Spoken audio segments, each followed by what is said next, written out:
Welcome back in his customary Kings Beat studio. He has cleared COVID protocols. He is James Ham. James, how you feeling, buddy? You got it muted, James. You good? James is muted. Hang on a second. James, can you unmute your microphone, Hammer? I'm here. There we go. Your mic was still in COVID protocols. My goodness. Yeah. I'm good. I've still got a little residual stuff, but I've got the negative test. So You actually sound worse. yeah. What's happening? What is Yeah, I'm telling you, this was a weird one. I got it started with a headache, and then it converted to a head cold, and then all of a sudden I had like a runny nose and sneezing for a couple of days. Then I went back to a head cold. Now I'm just kind of sitting in this weird where I just can't kick it all the way. And I think I'm 2 weeks in at this point. So Yeah. maybe 13 days in, 12 days in, something like that. So yeah, I'm doing okay. I just, I got a little bit of a deep voice, and, I'm ready to roll. Oh, yeah, baby. Oh yeah. Hey, what would you like? How would you feel if the Kings had the Cleveland Cavaliers season last year? Well, I think you'd be excited. Yeah. I Let's mean, not forget the pain you'd have to endure along the way. well, yeah, but that pain is better. Yeah, that pain is better than the pain the Kings have faced over the last 16 years. Kings fans have faced. Very So true. yeah, I would be in. I would like to see that, break through, show that you're on the right path, show that you can build something. I think that's the biggest thing. You've got to show that you can start constructing something that's sustainable and can be built upon and all that stuff. So I think Cleveland is on a good path, and I'm still intrigued to see what they do. They still have some roster moves that I think that they should probably make here. We still don't know what's going to go on with a guy like Colin Sexton and stuff like that.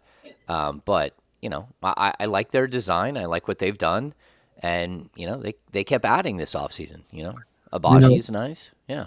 The crazy thing about Cleveland, which I like what they're doing too. I don't have any ill will or shade towards Cleveland at all.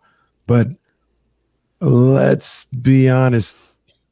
Do you see them rising above where they were last year? If you look at the East. I think you have to wait and see how it plays out, because I think Evan Mobley is going to be incredible. Mm-hmm. And I think that having a year with Karis LeVert there, he has potential to be really good. And I've always been an Isaac Okoro fan. I think that he's got a lot more game. We saw a huge step from Garland last year. Mm-hmm. So what you're looking for is the ability to get better, right? So I think that was one of the issues that I had with the Kings team coming out of the draft. It's just that they didn't really have that much ability to take a huge leap forward. We've seen, Davion can be better, and De'Aaron Fox can be more consistent, and the pairing of Fox and Sabonis can be good. But there wasn't one player that you look at that you go, okay, he could go from this to way up here and change sort of the trajectory. And that's where I think Cleveland, you keep stacking like 5 to 10 pounds on Evan Mobley for the next 2 or 3 years, and you're going to end up with a superstar. I think he's got all kinds of potential to be great. And so I'm hoping that the Kings, again, you look at a guy like Keegan Murray, and all of a sudden we're like, okay, maybe there is something else here. Maybe he could be a little bit better than what we expected, like initially. I'm not sure. It's summer league. You don't want to judge too much, but that's going to be the guy that can take the big leap. And you're still only going to go as far as Fox and Sabonis can take you, but you need to start adding pieces that have potential to get way better. How do you balance, James, what we saw from Keegan Murray over these last 3 games in the California Classic, with the Kings winning the California Classic championship of the world last night, beating the Los Angeles Lakers, of course, which is fitting, exercising all previous demons.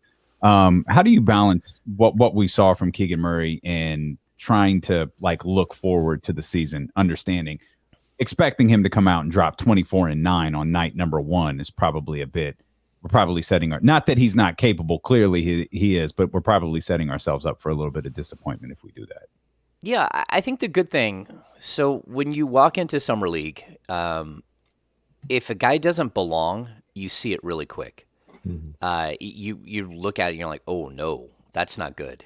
You know, we've seen it here in Sacramento. We've seen Thomas Robinson walk into summer league and really struggle. Ben McLemore, Nick Stauskas, although McLemore did win a summer league championship. But a lot of these guys, you watch them step on the court and you instantly have that sinking feeling that, oh boy, they don't stand out. And at the California Classic, there was probably close to 60 players that played. Well, Keegan Murray was the best of all of them, and it wasn't even close. You know, there wasn't a guy that was even remotely close to how good he was. And that shows you right away that he belongs. And to me, that's huge. Now, does that mean he's going to be an NBA All-Star? I don't know. But what it does mean is that he's going to walk into the season and you know that there's going to be a skill set and something that he can actually build upon. And you can see right away how he will fit with the other pieces. He's still going to need to work on the two-man game with Keita because that's going to be a lot of what he does at the next level is a two-man game with Sabonis. But like overall, I thought there was so much good that we saw that you've got to at least be coming out of it with like a really positive like view of what he can be as a rookie. And the fact that he's going to have to play 25 to 30 something minutes a game as a rookie, I think he can hold his own. Is he going to be great? I don't know. But, you know, you should also remember that Dante Green scored 40 points in the Summer League game one time. And so never get too high off these things. And also, I think him having a really bad second game, that was probably the best thing that could have happened for people. It was like a realization that, okay, he's a rookie. We need to make sure that we're not getting so far ahead of ourselves on who and what he can be. He was so good in the first game. Second game, he turned the ball over 6 times, 1 of 7 from 3. Nothing was going right. He was forcing things. They still won, which was good. But that's what you have to expect, that there's going to be nights where he looks like a rookie and other nights where he looks like an all-star. And that's what being a first-year player in the NBA is about. One of the things that stood out to me, or I feel stood out watching him play, is his feel for the game. I think that's going to allow him, when he plays with the real NBA players and the real Kings, to fit in seamlessly because no plays really need to be called for him. You know, he's good on a catch and shoot type situation, or, you know, just filling the game back, cut, things of that nature. He doesn't have to initiate what's going on offensively to get his points or to be effective. And when you talk about playing with De'Aaron Fox and playing with Sabonis, those guys move the ball, and he can be a finisher in that respect. And people, when they talk about finisher, usually just think around the rim, but no, pick and pop action, or, you know, they're doubling down on Sabonis. You got Keegan on the same side. You kick out to him. He can finish those shots with playmaking offensive plays that just come natural to him. And I hope it happens immediately, but even if it doesn't, you trust that his feel for the game and his basketball IQ is something where he can fall into that seamlessly. Yeah, I mean, I think one of the biggest concerns I had when you look at it, you like take a deep dive into his college numbers, is that he was such a heavy usage player. And that's just not something that's going to happen at the next level. And so watching him play with a team that, again, there's a bunch of NBA hopefuls there, but very few of those guys are going to make it to the league. Watching him sort of take over in moments, but it sure didn't look like he was a heavy usage player while he was playing. And so there were two things I was concerned with. Number one, the usage. And then number two, there aren't a bunch of post-ups in the league. And so while he was in the 97th percentile of all college players in post-up opportunities, and he's so incredible around the rim, there's just not that many of those opportunities, especially when you're playing with a guy like Sabonis. So that's one good thing that I think I came away with, that there are going to be moments where he does beat someone down the court. He gets a pin down. Sabonis can be the trailer. They can throw it over the top. He can pin someone down. He's got great hands, and he can finish around the rim. There are a lot of moments in the Summer League games where, like, the inefficiency of his teammates sort of didn't allow him to really take over and be the player he could have been. And he was still really, really good. So all of that stuff is good. I think when we look back at this, we'll be like, okay, we still have a rough outline. It still looks like the player we saw in college, but now you see how he might work with a speedy point guard, with a big man that knows how to set screens and stuff like that. That's what I hope that he takes away from this. How do I work within the confines of the NBA game, the NBA spacing, with players that aren't the same quality, but that do some of the similar things that the players that I'm gonna play with do. Anything you didn't like? Anything you see that you didn't like Um, or well, concern? no, I mean, I'll say this: he moves like a power forward. He does not move like a small forward, and that's something Right. that, like, Right. I think that we said before, and I think Jordy Fernandez told Jason Anderson from the B that he sees him more as a 4-3 right now Mhm. than a 3-4, and like I don't think I can name one player in the history of the game that went from a 4-3 to a 3 as opposed to a 3 going up to a 4. That doesn't usually happen. Guys who come into the league as tweeners or projects as mainly a 4, they stay at the 4. Mhm. And as opposed to him being able to go back and play the 3. I think he's switchable enough. I think he'll be able to play like again, if it's Harrison Barnes as he's pairing with, you got two guys who are 6'8", they can switch off, they can defend each other's guys with no problem. But I think when you run a starting lineup out there, most of the time he's going to be at the 4, and he's going to play primarily at the 4. So if there's one thing that I would point to, it's that. It's that, again, you see it in the hips. I know people always laugh when I say that, but that's where you see it. You see that he's going to be slightly limited in his ability to defend small, super quick guys. And at the college level, you can make up a lot of ground. At the pro level, you just can't make up the same ground, and you can't be as effective, and you can't block the same shots that you did as you did at the college level, just because the players are so much faster and longer and more explosive. Yeah. And that's the same thing I saw, from him. And it was particularly on the defensive end. You talk about the hips. I see the foot speed, from side to side. He just doesn't have that today, I think, to be able to stay with the threes on a consistent basis, if that's his assignment. If it's on some type of switch or anything like that, yeah, he could probably do it for a play here and there. But to say, like, no, this is your assignment all night long, I just don't see that. Offensively, his handle, while it's not non existent, I don't feel like today it's where you would want it for a three who would have to make moves on the perimeter and create his own shot here and there. I'm not comfortable with him at the three. I don't necessarily see it at this point in his career, but his feel for the game allowed me to see a little bit more on the perimeter than maybe I was expecting. Being able to make a quick jab step, or get a guy that's flying out at him, give him a pump fake, 1-2 dribbles, maybe a quick change of direction in for a layup.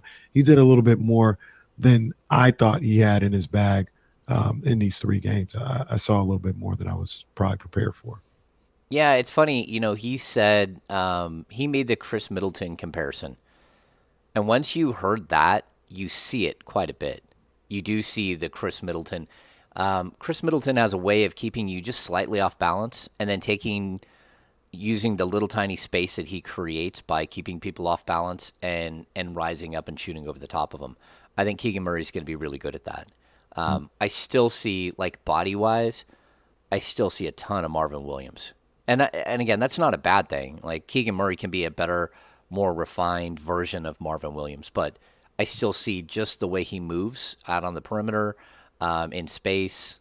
But again, I was super impressed. I thought he was pretty much spectacular in 2 of the 3 games, and the one game that he was bad, the shot didn't fall. He forced some things. He got a little antsy. Those things happen. And so I definitely think that we're going to see a player that steps in and plays major minutes and contributes in a major way to this team. I think the two guys we've talked the most about, James, over the last 3 games are obviously Keegan Murray, the number 4 overall pick in the draft. We talked a lot about Keon Ellis as well, who's on the completely different side of the spectrum, an undrafted free agent, signed to a two-way contract to play for the Kings of Stockton and the Kings of Sacramento. He was a player we were watching pretty closely. Curious what you thought of him, and could he be the guy, as we've long, Kings need to find their version of, not comparing him to Herb Jones, but like a later draft pick or a second round draft pick or a guy who could just come in and, make an impact and be a dog and those types of things. I couldn't help but look at the way Keon Ellis was playing defense, thinking, yo, man, maybe he could be that guy. Yeah, I think Kings fans fell in love with him. I know my guy Brandon Nunez. We joked around on the podcast last night. I was waiting for him to get a Keon Ellis tattoo. He loves the guy. Look, I wrote about this years and years ago. There was a player named David Lighty who played for Ohio State, and he was an incredible teammate. He knocked down the three ball. He defended 4 positions.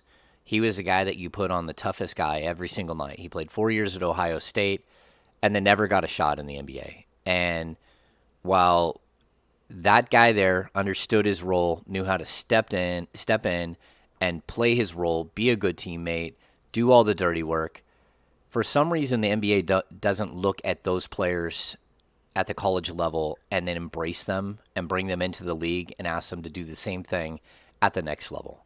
They just don't. So for every David Lighty, there's probably 15 or 20 Dante Greens, where you draft a guy and you say, hey, he's got so much skill, so much, he's 6'10 and can jump out of the gym and he's fast. And, if he's not going to be a star, we'll be able to convert him into this 3-and-D mystical beast that we think we can turn him into. Mm-hmm. Well, that never happens because those guys that's not who they want to be, and they never want to accept it. So when you get a guy like Keon Ellis, I bring it back to Keon Ellis here, he's the David Lighty guy. He's a guy that knows his role, that is going to play to his strengths, that was told at Alabama, if you don't do X, Y, and Z, you will not get on the court. He did those things. He learned that that's how he gets on the court, and he will carry that forward because that's who he's going to be. If he's going to make it in the league, it's going to be the same way he made it at Alabama. And so I think he's got all kinds of potential as a 3-and-D guy. I think they found an undrafted steal. Now, whether he makes it or not, I don't know. Everything has to go right. But I think the G League should be built where they take guys like him and they refine the things that he's really good at, and they don't try to make him into something different or better. Like, don't bring him there and start having him run the point. Yeah. That to me, like, don't start working on a bunch of ball handling drills. He should be a cutter. He should be a catch and shoot 3 guy, and he should just wreak havoc on the defensive end. And I think all of the instincts are there. The length is there. The dude has skipped leg day a few times, I can tell. And that's going to be a problem at the NBA level. And I say that because they're always, you have your hoopers and you have your workout warriors at the NBA level. And every once in a while you get a guy who's a mixture of both, right? But a lot of guys are just gym rats and they love to go in and they love to play basketball all the time. Guys like Marcus Thornton, who anytime I talk about this, I bring up Marcus Thornton. Marcus Thornton loved to be in the gym, loved to shoot, loved to play basketball. Every single time he caught a knee in the thigh, he was down for 3 weeks because he didn't go do the other work. And so that's one thing where Keon is going to really have to work on his body, get stronger, work on his legs, make sure he can take the physical abuse of trying to cut through traffic at the NBA level where there's 14 different knees that are trying to jet out and pop you in the side of the leg and knock you down and give you a Charlie horse. So yeah, I think we're going to see a guy who can make it. It's what he does from this moment on. Does he embrace the role that he's always been, and can he move on from there and be really good? He doesn't have to be a superstar, but he has to be a superstar in his role, and that's fine. You bring up Chris Lighty. Definitely remember him from Ohio State, all the Michigan-Ohio State games. You know who I thought about too in that situation is, you guys remember Chris Carrawell from Duke? Yeah, I think he's assistant coach now, matter of fact. But he was on those Shane Battier teams, Elton Brand teams, and that was his job. You had Shane, you had Trajan Langdon, you had Elton Brand, and he was like this 6'5", 6'6" guy who would cut, who would defend, rebound, do all the dirty work. And to your point, James, he never got a look in the league because they don't really look at guys like that. And I see Keon Ellis, and I look at him as a guy who's that type of guy like you talked about, but he understands. That's the important part of it.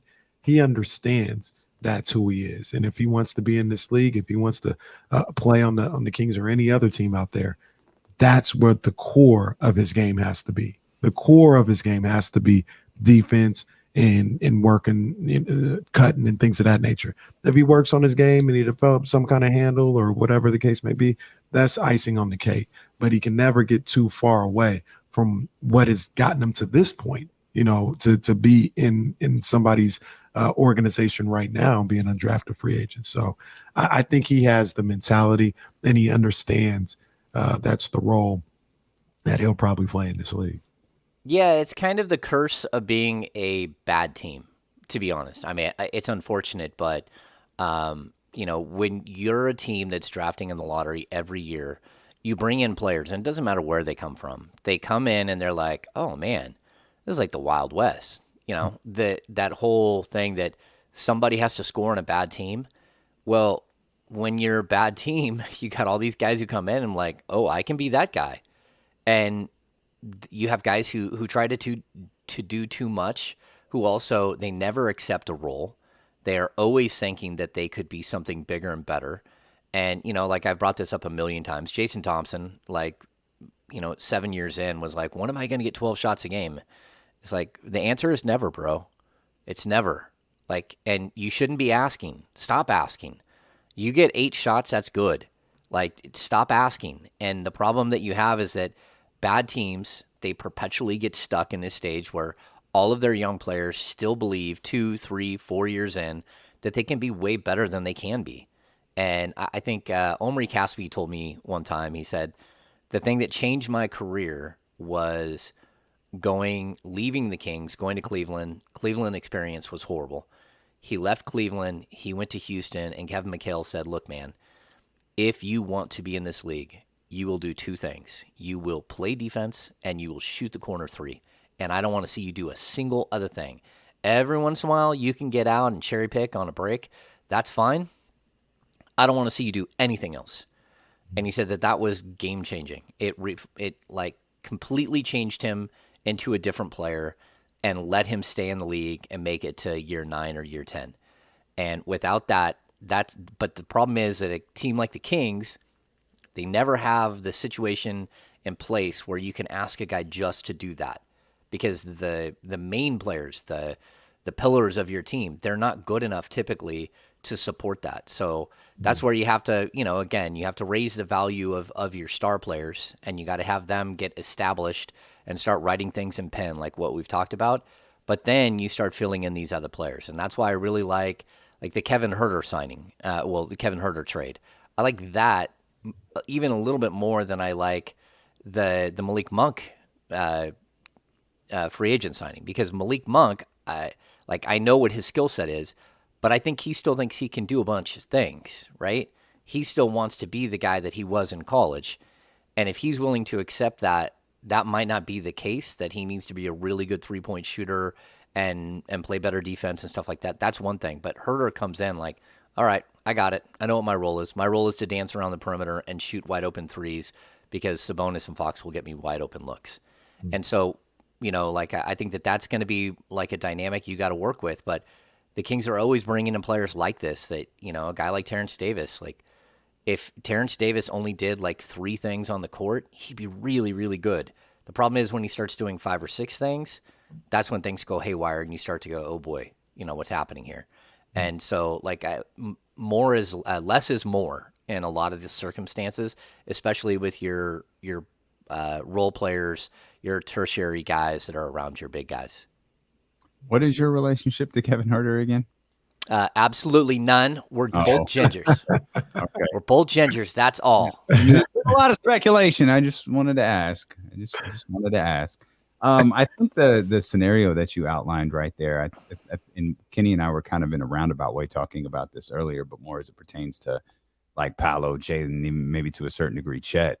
The fact that Keegan Murray is coming in here with guys who are, granted they need to win and there are things that they need to do better, but they're more established basketball players in De'Aaron Fox and Domantas Sabonis than anything like that's on Oklahoma City or Detroit or Houston. I think that's one of the big pluses for Keegan Murray is he won't be in that position that you were just talking about right there where, oh, I could be big scorer on a bad team, or I've got to do too much, or I've got to do everything. Like, I think he's in a very, very different position than those other three teams are.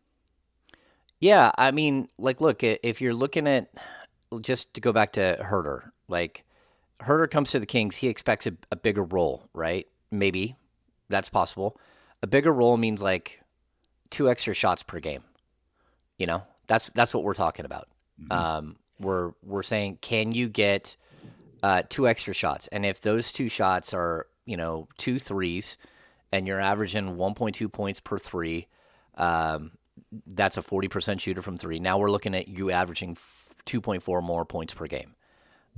So that's where like Herter is going to be better. He's going to be better because he has more shots, just flat out. Where we're talking about though with a lot of these guys is just like they don't understand their role. They're trying to do more than what they're capable of. And when it does come to having 2 defined guys like Sabonis and Fox, that is a really good thing because, again, look at Oklahoma. They've got Shea, but outside of that, they got a bunch of young guys who all think that they can still be great. And so to me, that's going to be really intriguing to watch, but it's also not going to be very good basketball. That's the reality of it. Like when you don't have veterans who know their roles and know who they are and know what they're there to do, your team struggles. You don't win games. Now, you can have nights where you blow up and crush people, but I think we're going to see the same thing out of Detroit. Marvin Bagley still thinks he can be an all-star. Cade Cunningham, he should be an all-star at some point. You got Jaden Ivey, who, we don't know what he's going to be, but there's a possibility he could be an all-star or a superstar or whatever. So it's going to be difficult to watch. They could be fun, but they could also be pretty rough. They could be fun and they could lose a lot too. Like I think all of those teams that we just mentioned are going to have moments where they're like, oh my God, this is the most exciting thing in the league. And then they're going to lose by 40. That's just the nature of teams like that. We'll come back. There's more we want to talk to James Ham, 1320 Kings insider James Ham, about including Sasha and what Sasha may mean for the Sacramento Kings, because that's what we've just settled on. His name henceforth is Sasha. We'll talk to James Ham about that when we return here on ESPN 1320. I always say Sasha because I actually work so hard on pronouncing it right. I forget what it is. Vezenkov. Thank you. Is it Vezenkov or is it Vezenkov? I don't know. Damn it. Yeah. You said it with such confidence. I thought I wrote it here in the notes. I guess I didn't write it anywhere. I did. You know what? I did. Hang on. Let me go back because I phonetically spelled it out one day. But I might have the wrong. Oh, I think I do. I have my wrong sheet here. Vezenkov. I'll go with Vezenkov.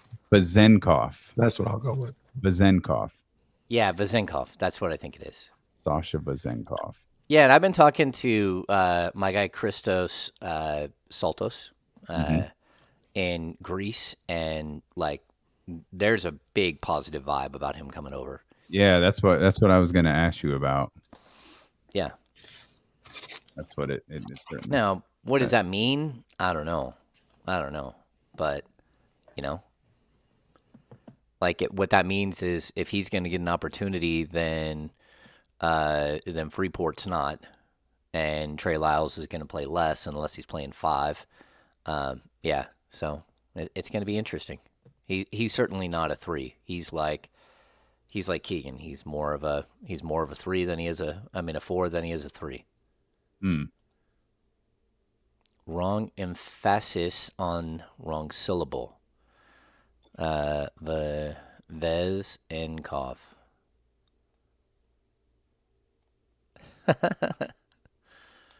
Yes, Marcus, he does speak English very well. Actually, you can watch an interview on the YouTube where he literally tells you how to say his name. We're just too lazy right now to go find it. So By the way, Diddy, I saw your earlier question about Bobby is the Stockton Kings coach, right? I'm pretty sure. mhm. Okay. Yeah, like I haven't heard anything different than that. Um, you know, like they still haven't been able to clarify what's happening. And by the way, Diddy, don't let these suckers here in the chat house say nothing to you, man. We appreciate you. Thanks for being here. Yeah, change your name though. Yeah, we can't have multiple Diddies here. Like, come on, man. What are we doing? It's only one. Hey, Dean, I don't know if they're still in on a frontline starter. I will tell you that that's something I heard, and none of the guys that they've brought in so far to me like equal frontline starter. But that's something that I had heard multiple times that they were in on a frontline starter, and now the league is in paralysis. Like everyone is like sitting there, like, what are we going to do? Where are all these pieces going to land? Particularly, where is this main piece? Where is Kevin Durant going to land? I think we bullied somebody into buying something. How nice. Oh, Javon. We bullied Javon into buying some stuff over at DeloandKC.com. Appreciate you, Javon. Appreciate you. Awesome. Appreciate you. That's good stuff. Bullying works. Javon, we Shout out appreciate Jay Stahl, man. Appreciate you, big dog. it. Yeah, no doubt. No doubt. Did you get that Niners themed D'Lo and KC shirt? Is that what you got? Yeah, that's what, definitely. Man, that poor girl that draws a picture of Jimmy every single day. Oh man, that's This funny. thing's never going to end. That's so funny though. It is funny. She's spectacular. Yeah. She didn't think it would come to this. She thought it would have been done a little while ago. 3 or 4 pictures and it'd be over with. Nope. Yeah, but she's become famous worldwide because of it. So good for her. I don't even think she's. Is she in America? No, I think she's in Portugal. Yeah. Yeah. Thought she was. Either Portugal or Spain. One of the two. I think I remember it was Portugal. We're coming back, guys. Hang on. Yep.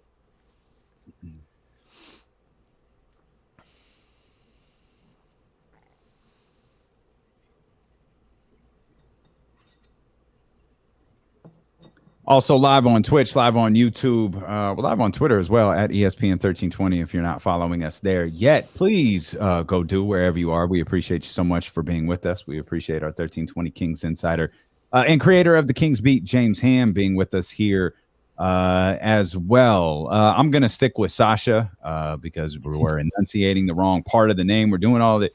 His name is Sasha, so that's what we're going to call him. There seems to be They a didn't lot. even tell us which part we were pronouncing wrong. They just said, "Yeah, you're doing the wrong pronunciation." Which one? I don't know. Going to call the man Sasha. Until further notice, the man's name is Sasha. Well, his name is Sasha. That's just what it is. We could call him the boss. Some will get that. Not everybody will, but we'll call him Sasha. Seems to be a lot of momentum. Like he might really be coming over. Yeah, that's what it seems like. I've been talking to my guy Christos Saltos in Greece nonstop. We direct message back and forth. He's been all over this story. If you guys are out there, give Christos a follow. He's absolutely spectacular on Twitter. He's the guy that you hear like in the middle.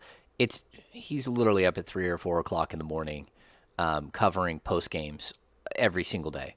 It's crazy. I mean, we can watch the sun come up like in his back window, like in Greece. So he's doing the work. He's a grinder. And so he told me last week that Sasha has a 3-year, €2.7 million deal in Greece, and it's got a $750,000 buyout. That falls within the range of what the Kings can pay to buy him out. I think they have up to either $800,000 or $850,000 this year. And his contract is less than what a league minimum deal is, basically. So they can get him over here. I heard that very specifically, it's not about the money. It's about the role. He doesn't want to come over and just be here and then not play for 2 years and waste his 27 and 28 year mark, that he could be a star in Europe. He doesn't want to waste that. So he's hoping that he comes over and makes an impact and gets an opportunity to play, be part of a rotation. Whether that's going to happen or not, that's going to be a really interesting conversation with the Kings. They've got the money to sign him. They left enough after the Malik Monk deal to actually do up to a 4-year as part of the MLE, the mid-level exemption. So they can do that. They can give him part of the biannual exception. They've got the money to bring him over. It's just whether or not they have a role for him that makes sense. And clearly Keegan is going to be a guy who's going to play major minutes at the 4. But there's a role there. If he's good enough to play, then there is a role. And I don't expect to see him in Summer League at all. But there are enough rumors that he's on his way to Las Vegas in the coming days to meet with the Kings and potentially negotiate to come overseas this year. And I think that would be interesting. Again, I think they got $1.75 million in the transaction when they got his rights for the 49th pick. They got his rights in like $1.75 million. That just works out to be like $750,000 buyout and $1 million salary. So that tends to make me believe that they had an idea that they were going to be able to use this thing. They were going to be able to get him over here and use the contracts and stuff that they have to bring him in and potentially, bring him in and have him actually be part of the team next year. So, sorry, Casey, get really confusing when you start factoring in mid-levels and biannuals and like, wait, what? So that doesn't count? Like, that's not part. Like, that's like everybody, like the Lakers, who are, they don't have a dollar to spend to have the mid-level exception. Like everybody gets that. Like that's where the salary cap stuff starts getting a little. Wait, huh? It gets so if you're a non-tax-paying team under the cap, you get a $10.3 million mid-level. Then we have a step down, which is like the taxpayer mid-level, which is around $6 million. Then you have your biannual, which you can use every 2 years. That's the Kyrie Irving contract. Yeah, that's what they were talking about. Yeah, if he opted out, he could have signed for the $6 million. But then they ended up using that, I think, on Lonnie Walker to bring him in. So the Kings still have their biannual, and I think it's $4.1 million, and it has to be for 2 years, although the second can be a team option. And you can actually divide that amongst multiple players. So you can actually pay 2 different players that deal. Like a $4 million, don't spend it all in one place. Well, that's where I was kind of like, could they get Damian Jones at $2.5 million and Sasha at like 1.6? So yeah, there are players that would actually fit into that. And Jim in the chatty house asked, what is 750,000 euros? As of yesterday, I saw that the euro is $1.023 or $1.029. So it's like 3 cents above $1. And that's because euro's at an all-time low. So there we go. Thank you, Kyle. 763,912 and 50 cents. Chat out. Yeah, nice job. Somebody got a calculator out quick. Yeah, the euro is way down, which would actually help in this situation. And even if the buyout is above the whatever the mark is, the 800,000 or the 750,000 mark, they can still buy him out, but the remainder comes out of his actual contract. So, like, the Kings can't pay more than 750 or 800. I think it's 800 this year. But at the same time, they can actually give him a contract and he can pay for his own money. Sort of the old Ricky Rubio thing, why he didn't come over the first year. If he was going to go in the top 2, then it would have been worth it for him to buy out his $4 million buyout in Spain. But because he didn't go in the top 2 and he fell down to number 4 or 5, then it wasn't worth it for him. It was too much money lost. And so he waited until his buyout was less. So we got the regular mid-level. We have the taxpayer mid-level. What the hell is the Warriors mid-level? $50. Yeah, theirs is the heavily taxed taxpayer. The Warriors are under the Rams salary cap. It's the same. They got the Los Angeles Rams salary cap. Well, and that's the thing with them, though. Like, because it's not necessarily a hard cap in the NBA, right? As long as you're willing to go, if you're willing to pay the penalties for it. Yeah. It's whether or not you have bird rights to people. That's how they've got into cap hell. Like if you have bird rights to people, then you can go above and beyond the cap again and again. So when half of your team is homegrown, it's the way it goes. Like they've done a good job of drafting and cultivating their own talent, and eventually you got to pay your own talent. And there will come a time where they're going to have this weird break where is Kuminga, Moody, Weissman, are they good enough to keep? And are the old guys too old to pay? And you're going to have this weird moment where they're going to have to start choosing between the young players that they got in the top end of the draft and these older guys that have won all these championships. And it'll be next year, the year after, where decisions are going to be extremely difficult for that franchise. Although I did also read that they make $1.4 million a night on their gate, just on their gate alone, without concessions or anything else. So they're making so much money at the box office. And for that matter, the Kings were, I saw a list and it had the top 10 and the bottom 10.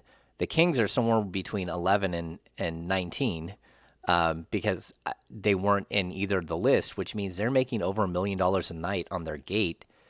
41 nights a year. That's a lot of money. The Kings they're making over. Yeah, just in their gate alone, just on basketball, on ticket sales, not on concessions, not on.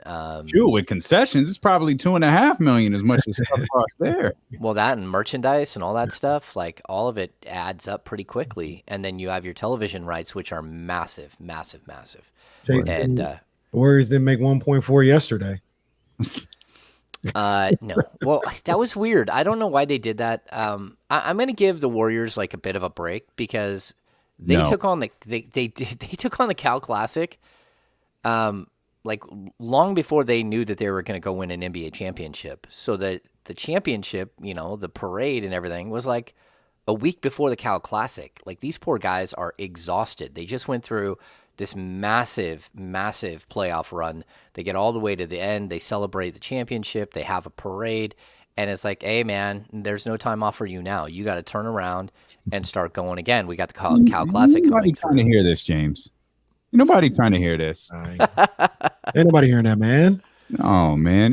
How hard would it have been to, hey, Vivek, can you take this thing? Like, I'm still drinking Luke Belair. I'm still on the parade. You just take this thing. You guys have it. That would have been. Yeah, that was a mistake. They should have left it in Sacramento. I wish they would leave it in Sac, because it's just a better event. Like there are more fans that come out. Getting to the city, getting to the heart of San Francisco, parking is a total nightmare. Like people don't want to do it. There's a thirst for basketball in the Bay Area, but it's not like it is here in Sacramento. Especially for summer basketball. I think people love it. They love coming out and hanging out. And because we normally don't see basketball before the spring starts, so we're ready to see it again in the summer. Basketball ends on tax day if you're in Sacramento. Yeah, April 15th. Yeah, get your taxes in. Yeah, that's why it's all so bad. We associate the King season ending with paying our taxes. That's right. It's a miserable moment in Sacramento. Overall, yeah. Every year. You get hit on multiple levels. Yeah. This sucks. Hey, James, though, back to Sasha. Yep. We know, the Kings, they got to figure out, they got to evaluate whether Sasha has a big enough role, for him to come over, things of that nature. I'm just asking James Ham right now. Do you think he would have a big enough role? I do. And we haven't seen a lot of him, so we're not sure. But from what I've seen of him, I love Freeport, but I mean, I'd be playing him over Freeport from what I've seen of him.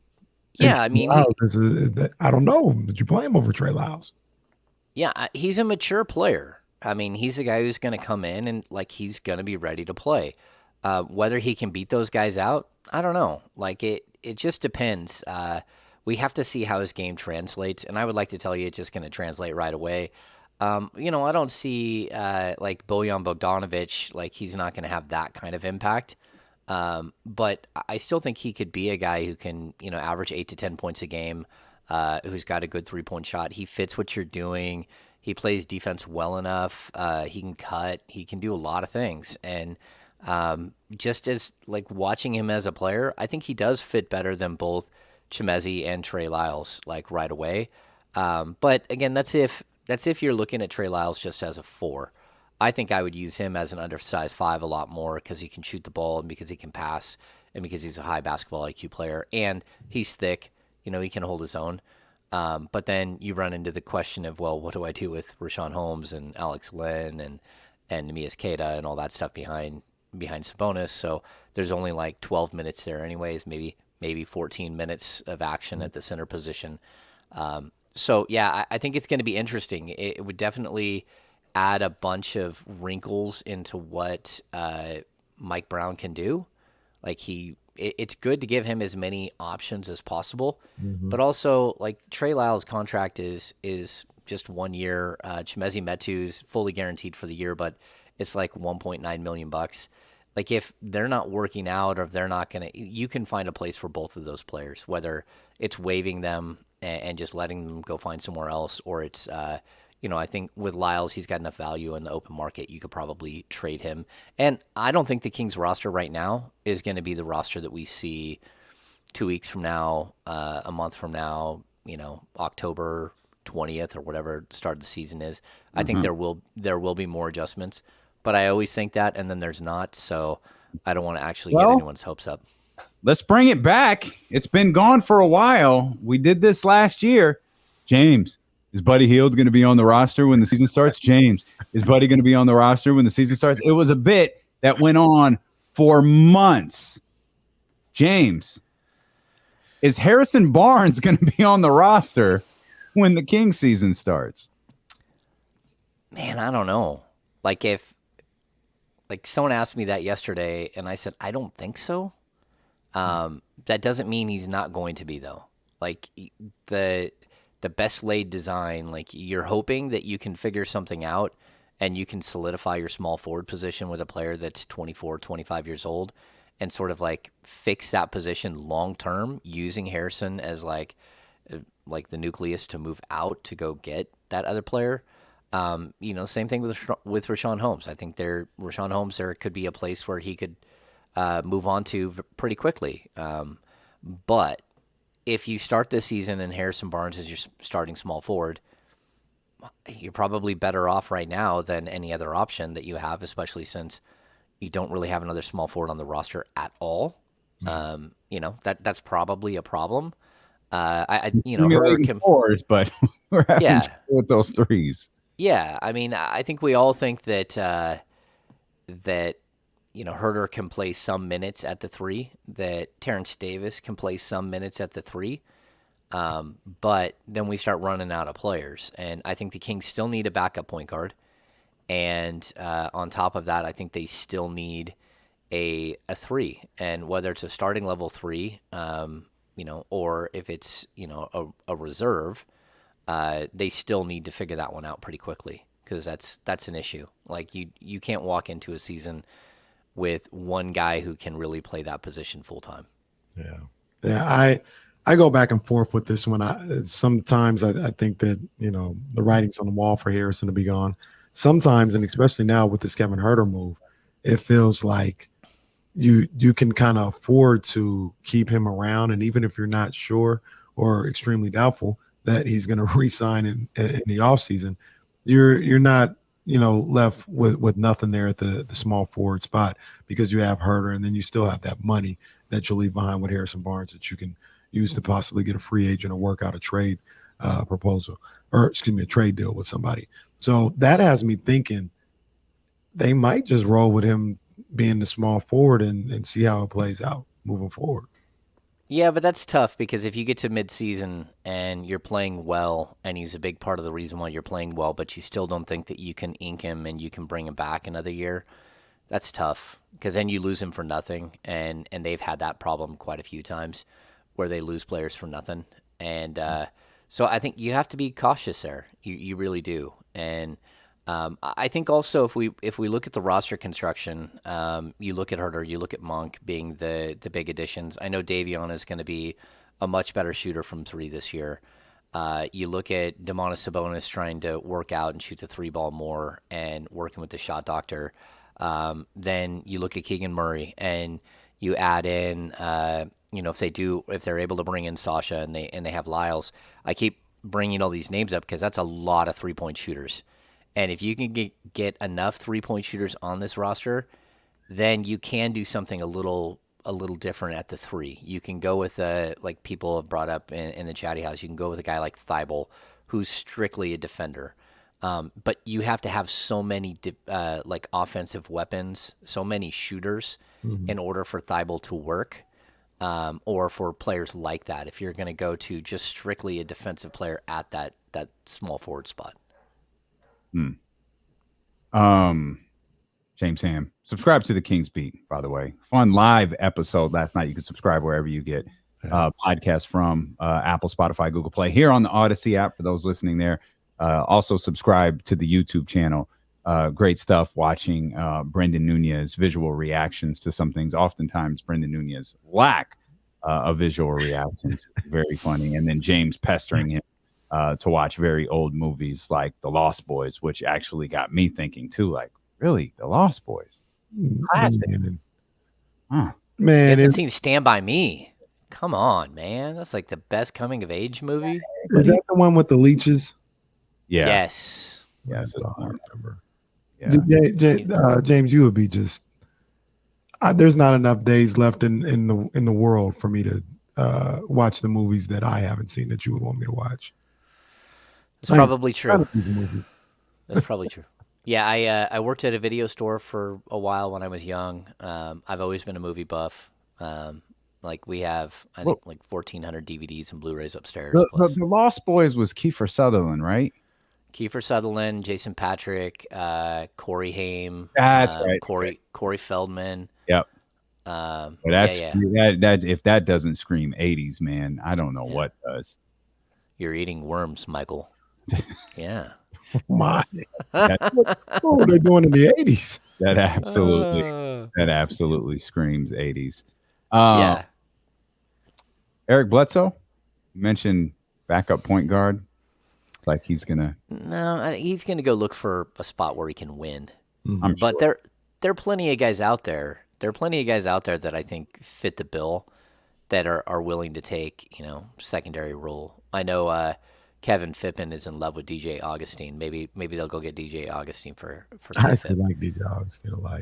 He plays defense. Yeah, I'm a DJ Augustine guy. Is there anybody that we saw in San Francisco that may come up? Matt Coleman. You think he might get a look? I like Matt Coleman, but you remember last year when the Kings had a bunch of COVID guys out and they signed Justin Robinson, who I had never seen before on a court, instead of bringing up Matt Coleman.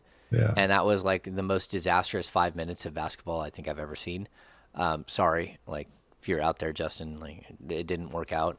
But I like Matt Coleman, and I think he's got a lot of potential and can actually do some things. And I would give him a shot. But if you really come down to it and you have some injuries to Fox, which, typically plays around 60, 65 games a year, and Davion Mitchell can't play 48, you probably need at least one more that can suit up and play that one position. Wow. I think the dog is excited about the idea of Matt Coleman as well. We can hear. They were locked upstairs forever, and then all of a sudden someone opened the door. He brought up Matt Coleman. He's like, that's his guy. He's like, yo, we're talking Matt Coleman. I gotta get down here. The funny thing is, it's the little one that has the heavy feet. That's the thump thump thump. It's the littlest one. Yeah. I love dogs' paws on a hardwood. Like it's just the best. James Ham, you are the best. Again, make sure you subscribe to the Kings Beat podcast and the Kings Beat newsletter for the be-all, end-all or information on the Sacramento Kings. Go to thekingsbeat.com. If you're watching on Twitch, YouTube, make sure you hit the thumbs up. Hit the subscribe button as well. We're live here Monday through Friday, 12 to 4. No days off. One of us is always here doing the show, so make sure you're locked in with us through any of those platforms. And we'll be back here tomorrow. No summer league at all tonight. Yeah, they're in Utah. Utah. Oh, the Utah Review or whatever it is, Yeah. Salt Lake City Review. The I think Chet, it's OKC. go watch some Philly. Chet. Yeah, OKC versus Philly tonight. Yeah, okay. Jack the Pumpkin King out there blocking every shot known to man. Jeez.